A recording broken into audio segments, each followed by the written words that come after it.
여러분이 이 시를 한 번쯤은 들어보셨을 겁니다. 4월은 가장 잔인한 달. 4월은 가장 잔인한 달. 죽음 땅에서 라일락을 키워내고 추억과 욕정을 뒤섞고 잠든 뿌리를 봄비로 깨운다. 겨울은 오히려 따뜻했지요. 망각의 눈으로 대지를 덮고 마른 뿌리로 약간의 목숨을 남겨주었습니다. 433행이나 되는 굉장히 긴 시인데요. 다 우리가 알지 못하지만 4월은 잔인한 달, 이 말은 한 번쯤 들어보셨을 겁니다. 이 시는 영국의 T.S. 엘리엇이라고 하는 분이 꼭 100년 전 1922년에 발표한 시입니다. 굉장히 길죠. 전체 5부로 되어 있고 433행이나 됩니다. 이 시 안에는 라틴어, 헬라어뿐만이 아니라 고대 영어까지, 자기들이 알지도 못하는 고대 영어까지 섞여져 있고요. 성경의 내용뿐만이 아니라 그리스 로마 신화, 그리고 중동에 있는 여러 가지 신화까지 곁들여서 시를 읊어가고 있습니다. 굉장히 난해한 시입니다. 이 시의 첫머리 표제가 죽고 싶다라고 하는 말입니다. 그러면서 마지막 행이 산티 산티 산티, 고대 인도의 산스크리트어로서 평화라고 하는 말인데요. 평화 평화 평화라는 말로 이 시가 마무리됩니다. 많은 비평가들이 질문을 합니다. 왜 엘리엇이 4월을 가장 잔인한 달이라고 절규했을까? 이 점에 있어서 많은 비평가들이 논평을 하고 연구를 하고 그랬습니다만은, 분명한 것은 제1차 세계대전 직후에 발표된 시였기 때문에 1차 세계대전과 관련이 있다고 생각을 합니다. 1차 세계대전은 약 1000만 명이 죽고요, 2000만 명 이상이 부상을 당한 어마어마한 전쟁이었습니다. 유럽 전체가 폐허가 된 전쟁이었죠. 그 불모의 절망감에서 엘리엇이라고 하는 시인은 몸부림치면서 외친 말이 4월은 가장 잔인한 달이다, 이렇게 외쳤던 겁니다. 19세기 유럽 사회는 문명의 이기가 발명되지요. 전기가 들어오고 전화가 놓이게 되고 하늘에 비행기가 날아다니게 됐습니다. 이른바 낙관주의와 자유주의가 팽배하게 된 거지요. 그래서 기독교 신앙을 버렸습니다. 세계 1차 대전이 일어난 후에 기독교 신앙만 버렸을 뿐만 아니라 서로 믿지 못하는 사회가 되고 말았던 거죠. 불신이었습니다. 저주받은 유럽 사회는 정신적으로 황폐해졌습니다. 4월이 오고 라일락이 피어나도 절망에 가득한 상황에 침잠하면서 잔인했던 거지요. 인간이 자초한 모순의 극치를 이들이 경험을 했던 겁니다. 이른바 불모입니다. 봄은 만물이 생동하는 부활의 계절인데 당시 유럽 사람들에게 공허한 추억과 덧없는 욕망에 꿈틀거린 것만 있었습니다. 진정한 소생이 불가능하다고 봤던 거죠. 생명이 움터야 하는 4월이 아이러니하게도 그 불가능성을 환기시켜 주었다는 점에서 절망적 상황에서 희망을 고문하기에 매우 잔인했다고 봅니다. 이른바 불활, 아니 불자였다가 부활할 때 활자입니다. 소생하지 않는다 하는 겁니다. 그래서 비평가들은 이 시를 불신과 불모와 불화를 노래하는 시라고 그렇게 본 거죠. 여기에는 시인 엘리엇의 개인적인 상처도 관련되어 있습니다. 1910년에 시인 엘리엇이 프랑스에서 유학 생활할 때 사귀었던 친구 장 베르느날이라고 하는 분이 전쟁터에 나가서 죽고 맙니다. 그래서 스위스 로잔에서 엘리엇이 이 시를 쓸 무렵에 전사한 그 친구가 룩셈부르크 공원을 가로질러 오는 듯한 환상에 몸서리 쳤다라고 고백하고 있습니다. 라일락과 4월은 생명과 죽음이 교차하는 뼈저린 상처였던 거죠. 봄이 엘리엇과 유럽인들에게 잔인한 계절이 될 수밖에 없었습니다. 다시 유럽의 전쟁이 일어났습니다. 정신 나간 한 인간이 자신의 정치적 야망을 위해서 전쟁을 일으켰습니다. 어린아이와 여성과 노약자들이 죽어가고 있습니다. 더구나 전쟁 범죄까지 저지르고 있습니다. 중앙일보 3월 29일자를 보면 러시아 병사들이 남편의 머리에 총을 쏴서 죽이고 그 아내를 아이들이 보는 앞에서 번갈아 강간했다라고 합니다. 잔인합니다. 사월이 잔인한 게 아니라 인간이라고 하는 종이 잔인합니다. 오늘 주님은 우리에게 말씀하십니다. 잔인하지 말라. 긍휼히 여기는 자가 복이 있다고 그렇게 말씀하고 계십니다. 긍휼이라고 하는 말은 우리가 요즘 일상생활에서 사용하지 않는 말입니다. 한자로 긍이라고 하는 말은 불쌍히 여기다라고 하는 말이고요. 한자로 휼이라고 하는 말은 굶주린 백성을 먹이다라고 하는 뜻을 가지고 있다고 합니다. 긍휼이라고 하는 말은 고통받은 사람을 불쌍히 여겨 보살핀다라고 하는 의미가 있다는 거죠. 그런데 영어로 보면은 compassion이라고 하는데, com이라고 하는 말은 함께라는 말이고 passion이라고 하는 말은 열정이라는 뜻도 있지만은 순환과 고통이라는 뜻도 있습니다. 함께 순환과 고통을 겪는다, 그런 뜻입니다. 이 말은 라틴어에서 비롯됐습니다. 라틴어로 파티라고 하는 말은 함께라고 하는 말이고 쿰이라고 하는 말은 순환과 고통이라는 말인데, 함께 고통을 나눈다라고 하는 라틴어에서 영어가 온 거지요. 영어나 라틴어로 긍휼은 함께 고통을 받는다는 뜻입니다. 무슨 말일까요? 함께라고 하는 말 속에서 우리가 공감이라고 하는 단어를 찾아내게 됩니다. 고통을 공감한 것이 곧바로 긍휼이라고 하는 말입니다. 이 말이 헬라어로는 엘레오스라고 합니다. 이 말 역시 타인의 고통에 정서적으로 관심을 기울이며 적극적으로 도와주는 것을 의미합니다. 한마디로 공감하면서 불쌍히 여기는 것, 그것이 긍휼이라는 거죠. 그러면 공감하면서 불쌍히 여기며 도와주는 것이 긍휼인데 어떻게 도움을 준다는 얘기일까요? 그 방법이 히브리어 단어에 잘 나타나 있습니다. 긍휼은 히브리어로 라함이라고 합니다. 이 말은 레햄에서 왔는데 레햄은 엄마의 자궁을 가리킵니다. 따라서 긍휼은 히브리어에서 엄마와 관련지어서 이해할 수밖에 없습니다. 무슨 말이냐 하면 엄마가 자식을 태중에 10달 동안 품고 있었지요. 그리고 출산을 합니다. 10달 동안 엄마와 자식은 한 몸이었던 겁니다. 아니 10달 동안만이 아니라 평생 동안 부모는 자식을 품고 삽니다. 한 몸인 거죠. 동일시입니다. 아이덴티파이라고 말을 할 수 있습니다. 자식이 아프면 엄마는 더 아픕니다. 아니 못 견딥니다. 긍휼이란 그런 뜻입니다. 자식에 대한 엄마의 반응, 그것이 긍휼이라는 거죠. 그러므로 히브리어에서 긍휼은 누군가를 향한 동정심이나 불쌍한 마음, 그것을 넘어섭니다. 넘어서서 죄를 짓고 고통받는 이들과 자신을 동일시할 뿐만이 아니라 무한하게 측은지심을 일으키는 것이 긍휼이다 하는 것입니다.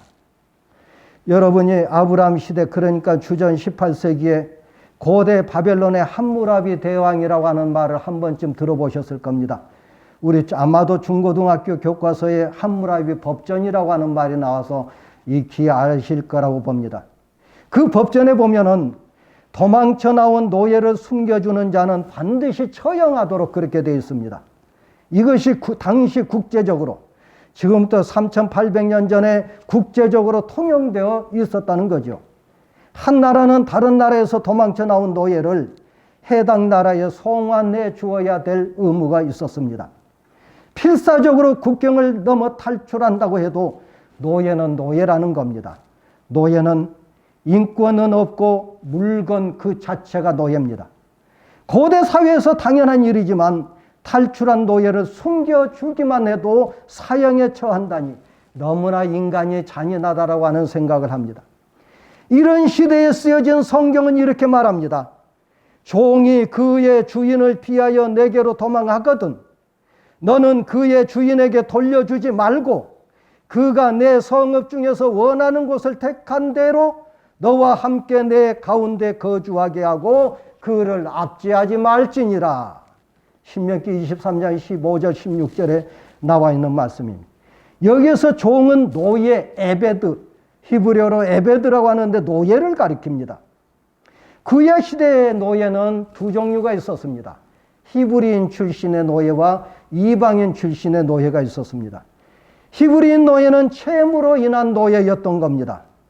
주인을 이 노예를 종으로 부를 때에는 형제처럼 대우해야 된다고 성경은 가르쳐 줍니다. 그리고 6년 동안만 부려먹고 안식년에는 해방시켜 주어야 한다는 거죠. 그게 율법이었습니다. 6년 동안 부려먹었으면 어떠한 채무라도 다 탕감할 수 있다고 본 겁니다. 방금 읽은 신명기 23장 15절로 6절, 이 여기에 나오는 노예는 히브리인 출신의 노예가 아니라 이방인 출신 노예를 말합니다. 그 노예가 타국에서 이스라엘로 도망쳐 온 노예라고 한다면 여러분 어떻겠습니까? 그를 본국에 송환하면 죽이니까 율법은 송환하지 말라고 그렇게 가르친 겁니다. 이런 이유로 이방인 노예들에게 이스라엘은 아마 천국과 같지 않았을까 싶습니다. 많은 이방인 노예들이 도망쳐 왔을 겁니다. 따라서 다른 나라들과 외교적 마찰을 일으킬 수도 있었고 전쟁을 일으킬 수도 있었습니다. 그러면 왜 하나님은 국제적 갈등과 전쟁을 감수하면서까지 노예를 보호하고 압제하지 말라고 했을까요? 거기에는 두 가지 이유가 있습니다. 하나는 이스라엘이 섬기는 여호와는 긍휼의 하나님이시라는 거죠. 다른 하나는 이스라엘이 애굽에서 노예였다는 겁니다. 이스라엘의 근본이 노예였습니다. 긍휼의 하나님께서 애굽에서 노예살이하던 히브리인을 해방시켜 주셨고 그렇게 해방된 노예들이 세운 나라가 이스라엘이었다는 겁니다. 이처럼 너희들이 노예였으니 탈출한 노예들에게 마땅히 긍휼을 베풀어야 된다는 겁니다. 어머니가 자신과 동일시한 자식을 불쌍히 여기는 것처럼 이방인 노예들에게 긍휼을 베풀라는 것이 율법이요 하나님의 말씀입니다. 그것이 바로 하나님의 마음입니다. 하나님의 마음을 유대교 학자 아브라함 헷셀은 하나님의 파토스라고 그렇게 정의했습니다. 무슨 말이냐 하면 고통받은 이를 향한 하나님의 애틋한 마음이라는 거죠. 너희도 과거의 노예였다. 내가 너희를 대가 없이 해방시켜 주었다. 도망쳐 나온 노예들이 바로 너희들 자신이다. 권세 있는 자처럼 행동하지 말라. 본국에 송환하지 말라. 노예들과 공감하고 공명하라. 어머니가 자국으로 낳은 자식에게 대하듯 그들에게 긍휼히 대하라 하는 것이 바로 말씀입니다. 아브라함 헷셀이 말한 하나님의 파토스, 그 절정이 그리스도의 성육신 사건입니다. 그리고 십자가 사건입니다. 빌립보서 2장 6절로 7절 말씀을 보면 우리 주님께서 근본 하나님, 성부 하나님과 본체이셨습니다. 동등한 본체이셨습니다. 그분이 성부 하나님과 동등됨을 취하지 아니하시고 자기를 비우셨습니다. 비우시고 종의 형체로 채우셨습니다. 사람들과 똑같이 되셨습니다. 완전한 사람이 되신 거죠. 왜 하나님이신 주님께서 당신을 비워 종의 형체를 취하시고 사람이 되셨을까요? 죄 많은 인생들과 동일시하기 위해서입니다. 그렇게 인간이 되신 우리 주님께서 성부 하나님께 죽기까지 복종하셨습니다. 십자가를 짊어지시고 골고다에 올라가셨습니다. 십자가에 매달리셨습니다. 수욕과 모욕을 견디시고 보혈을 다 쏟으시고 죽으셨습니다. 왜 그랬을까요? 인생을 살리기 위해서였습니다. 그래야 십자가 사건이야말로 인생을 향한 하나님의 긍휼의 절정이요 극치가 아닐 수 없습니다. 그런데 우리 주님은 십자가 사건만이 아니라 3년 동안의 공생애를 통하여서 고통받는 백성들과 당신을 동일시하면서 긍휼을 베푸셨던 것을 우리가 볼 수 있습니다. 어느 날 주님께서 산에서 설교하시는데 수천 명이 모여들었습니다. 무작정 주님을 따라온 그들에게 먹을 것이 있을 리가 없었습니다. 식사때가 되어도 흩어질 기미가 보이지 않았습니다. 밤이 되어도 귀가 하려 하지 않았습니다. 주님의 말씀에 귀를 기울이고 있었습니다. 하루가 지나고 이틀이 지나고 사흘이 지났습니다. 큰일 났습니다. 서둘러 해산하지 않으면 불상사가 날 수도 있었습니다. 대책을 세워야 했습니다. 그때 주님께서 제자들에게 말씀하셨습니다.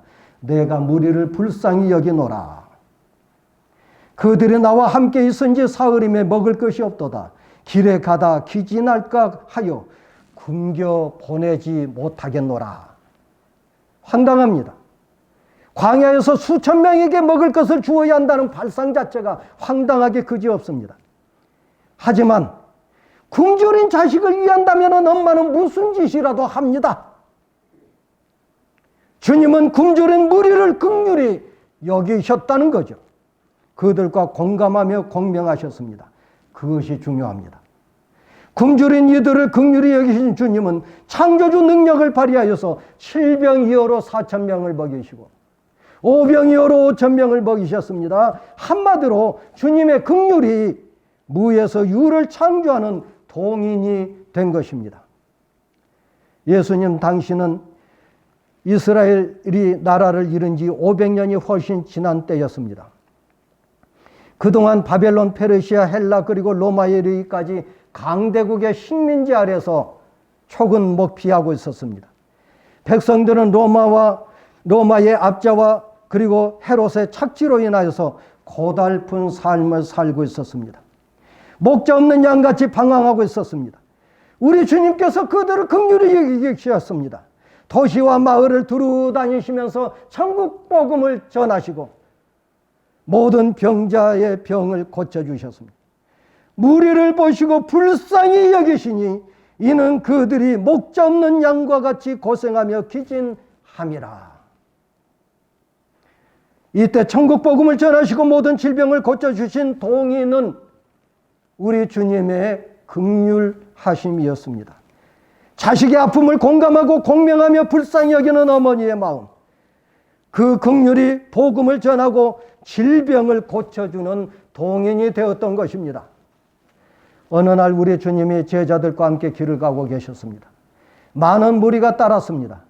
그때 맹인 두 사람이 길에서 구걸하다가 예수님께서 지나가신다는 말을 듣고 벌떡 일어났습니다. 목이 찢어질 듯이 부르짖었습니다. 주여 우리를 불쌍히 여기소서. 다윗의 자손이여 불쌍히 여기소서. 예수님께서 그 소리를 들으셨습니다. 길을 멈추시고 그들을 불쌍히 여기셨다고 성경은 증언하고 있습니다. 불쌍히 여기사 그들의 눈을 만져주셨습니다. 그들이 보게 되었습니다. 불쌍히 여기신 그 동인이 바로 그들의 눈을 뜨게 해 주었던 겁니다. 어느 날 나병 환자 한 사람이 예수님께 나왔습니다. 나병 환자는 독립학 토굴에 격리되어 생활해야 했습니다. 사람들과 마주쳐서도 안 됩니다. 따라서 마을 안으로 들어가면 안 되었던 거죠.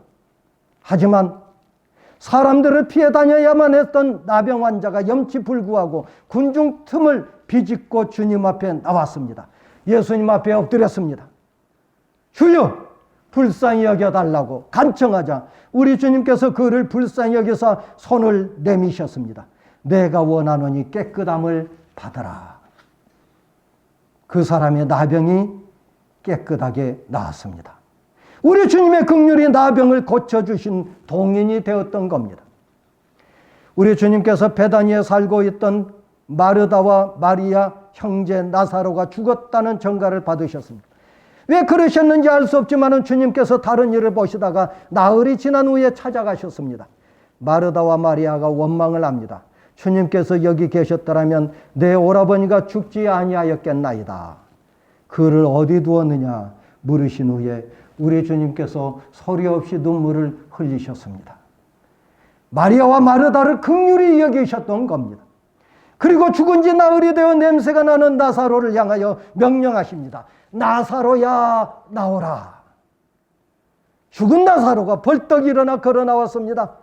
나사로를 살리신 동인 역시 주님의 긍휼이었던 거죠. 나인성에 한 많은 여인이 있었습니다. 그 여인은 결혼한 지 얼마 안 되어 남편이 죽었습니다. 유복자로 낳은 아들, 그 아들 하나를 믿고 의지하면서 살아가고 있었습니다. 그 아들이 요절했습니다. 죽었습니다. 10달 동안 태중에 담고 낳은 자식, 아비 없이 낳은 자식, 어미 홀로 키운 그 아들이 죽은 겁니다. 하늘 같은 아들이 죽었으니 어미에게 하늘은 무너지고 땅은 꺼졌을 겁니다. 얼마나 고통스러웠겠습니까? 어미가 서럽게 울면서 아들의 상여 뒤를 따라가고 있습니다. 우리 주님께서 그 한 많은 여인을 보셨습니다. 그리고 여인의 아픔을 당신의 고통과 동일시하셨습니다. 아들의 죽음 앞에서 오열하는 어미를 향하여 우리 주님께서 불쌍히 여기셨다고 합니다. 그리고 울지 말라고 말씀하시고 관에 손을 대셨습니다. 청년아, 내가 내게 말하노니 일어나라 명령하셨습니다. 죽은 청년이 벌떡 일어났습니다. 앉았습니다. 말을 했습니다. 무슨 말을 했는지 알지 못하지만 아마도 엄마를 찾지 않았을까 싶습니다. 과부의 아들을 살려주신 동인 역시 주님의 긍휼이었습니다.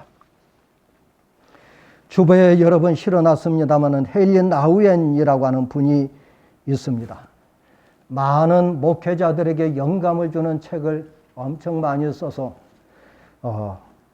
이분이 잘 알려진 분입니다. 개신교 목사들에게도 알려진 분인데 1957년에 로마 가톨릭 예수회에서 사제서품을 받은 신부였습니다.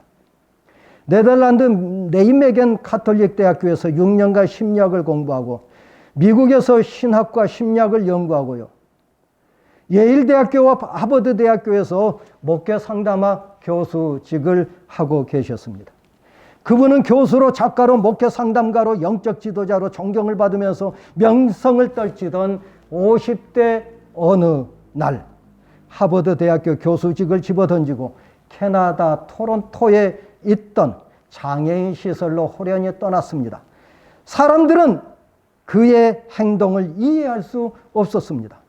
그가 향한 곳은 데이 브레이크 커뮤니티였는데 그곳에는 6명의 정신지체 아들이 있었습니다.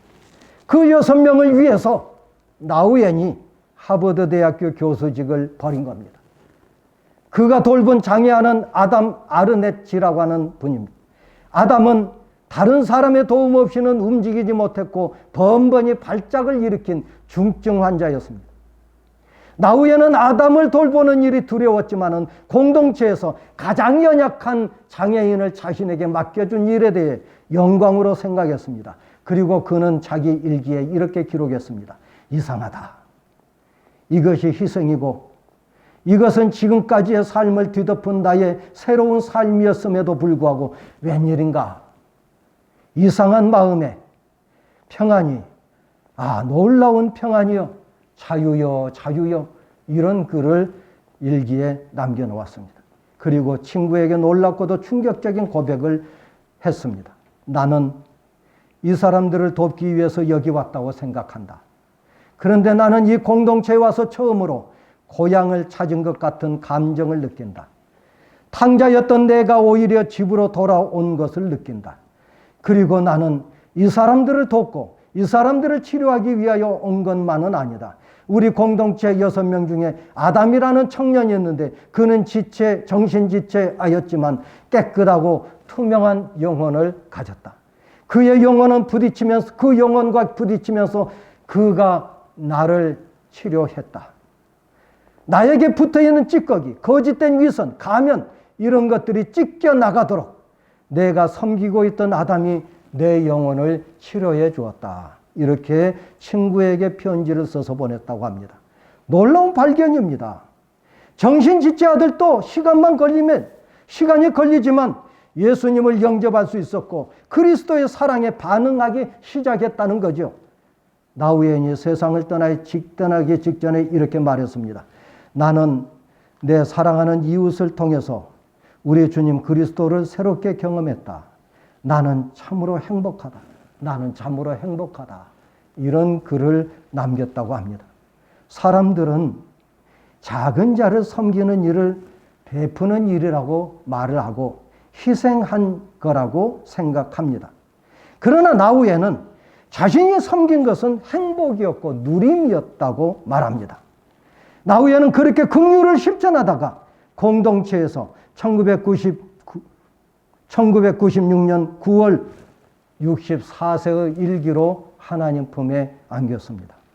말씀을 정리하고 마치겠습니다. 여러분, T.S. 엘리엇이 황무지에서 4월은 잔인한 달이라고 말한 이유를 많은 비평가들은 백가쟁명식으로 논평을 합니다. 그들의 말이 틀렸다는 것이 아닙니다. 그러나 그들이 간과한 점이 있습니다. 그들은 엘리엇이 독실한 기독교 신자인 것을 간과했습니다. 엘리엇은 4월에 들어있는 그리스도의 고난주간을 모를 리 없었습니다. 그가 주님의 고난을 염두에 두고 중의적 의미로서 4월은 잔인한 달이라고 말한 것은 분명합니다. 그렇습니다, 여러분. 사형 집행이 모두 잔인하지만 십자가 처형은 더욱 잔인합니다. 숨이 쉽게 끊어지지 않습니다. 고통을 가중시킵니다. 굉장히 잔인한 사형 방식입니다. 로마 병정들은 그렇게 잔인한 십자가 형틀에 그리스도를 못 박아 매달아 놓았습니다. 그리고 그 밑에서 갈대로 그리스도를 때리며 거기에서 내려와 보라고 조롱합니다. 그리스도의 속옷을 벗겨서 제비뽑기로 나눠 가집니다. 얼마나 잔인합니까? 얼마나 매정합니까? 소름 끼칠 정도로 잔인한 행동입니다. 그렇게 잔인하게 십자가에 처형 당하신 우리 주님께서 우리들에게 오늘 말씀하십니다. 긍휼히 여기는 자가 복이 있도다. 여러분, 어렵고 힘들게 살아가는 이웃에게 긍휼을 베풀어 주십시오. 그러면 주님께서 여러분의 주머니를 채워주실 겁니다. 여러분, 부모 없는 고아들, 남편 없는 과부들, 자식 잃은 부모들을 긍휼히 여기시기를 바랍니다. 그러면 여러분이 홀로 되었을 적에 주님께서 여러분의 부형이 되어주십니다. 여러분, 지체장애자들, 투병생활하면서 근근히 버티는 환우들을 긍휼히 여기십시오. 그러면 여러분이 질병으로 고통받을 때 우리 주님께서 치료해 주십니다. 여러분이 가족을 먼저 보내고 슬퍼하는 이웃을 긍휼히 여기십시오. 그러면 여러분의 가족이 세상을 떠날 때 주님께서 여러분을 위로해 주십니다. 먼 훗날 여러분이 세상을 떠날 때 우리 주님께서 천군 천사를 통해서 여러분을 하나님 나라로 인도하고 우리 주님께서 여러분을 영접하시리라고 믿습니다. 은혜로우시고 자비로우신 아버지 하나님, 감사합니다. 감사합니다. 잔인한 세상에 잔인하게 살지 말고 긍휼을 베풀며 살라고 하는 주님의 말씀 기억하게 하여 주시옵소서. 은혜로우신 아버지 하나님, 우리 주변에 고통받고 살아가는 이웃들이 생각보다 많이 있습니다. 하나님, 우리들에게 은혜를 베풀어 주시어서 고난받고 고통받고 눈물 짓고 눈물 흘리고 한숨 짓는 이들을 위로하게 하여 주시고 손길을 내밀 줄 아는 주의 자녀들 될 수 있도록 은총을 베풀어 주시옵소서. 자비로우시고 은혜로우신 아버지 하나님, 주님께서 기억하여 주시옵시기 원합니다. 우리 교회 안에도 어려운 이웃들이 있습니다. 특별히 하나님 도와주시고 함께하여 주셔야 되겠습니다. 정정분 씨를 하나님 기억하여 주시고 우리 하나님께서 그를 찾아가 주시옵소서.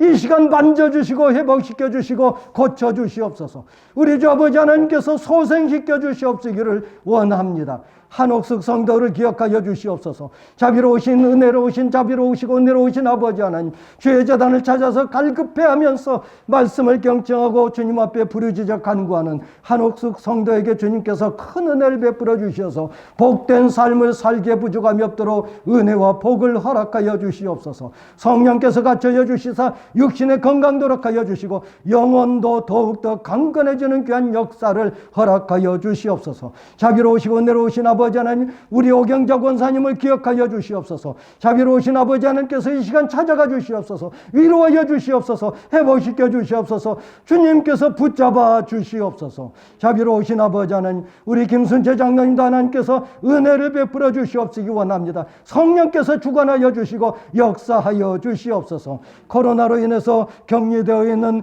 우리 박희재 자매를 기억하여 주시고 우리 주 아버지 하나님께서 박근영 형제도 기억하여 주시옵시기 원합니다. 그들이 거뜬하게 이기고 극복하고 나올 수 있도록 은혜와 자비를 베풀어 주시옵소서. 우리 모든 성도들을 이 시간 기억하여 주시옵고 하늘의 위로로, 하늘의 권면으로, 하늘의 말씀으로 축복하여 주시옵소서. 예수님 이름으로 기도하옵나이다. 아멘.